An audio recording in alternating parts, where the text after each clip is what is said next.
Doctor BR Ambedkar గారి పేరు ఎంతమంది వినుంటారు చెప్పండి.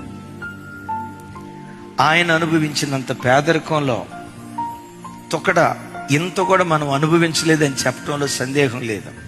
కానీ అద్భుతం తెలుసా, భారతదేశ చరిత్రలో ఈయనంత గొప్ప విద్యావేత్త ఆ రోజుల్లో లేరంట. ఈయన గొప్పతనం ఏంటంటే, ఒకనొక సందర్భంలో లండన్లో చదవటానికి వెళ్ళినప్పుడు రోజుకొచ్చి 21 గంటలు చదివేవాడట.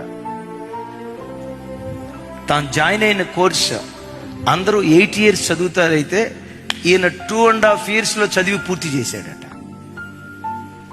ఎట్లా చదివాడంటే రోజుకొచ్చి 21 గంట చదివేవాడట. ఆయన గూర్చి హిస్టరీ ఏం చెప్పిందో తెలుసా? ఆయన లండన్ నుంచి వచ్చేటప్పుడు, అదే బారిస్టర్ చదివాడు కదా, 32 బాక్సులు తీసుకొచ్చాడట. 32 బాక్సులు. ఇంతకీ ఆ బాక్సుల్లో ఏముందని తెరిచి చూస్తే ఆ 32 బాక్సుల నిండా పుస్తకాలేనంట. ఆయన బ్రతికున్న దినాల్లో ఒక్క మనిషి 50,000 పుస్తకాలు చదివాడట. 50,000 పుస్తకాలు.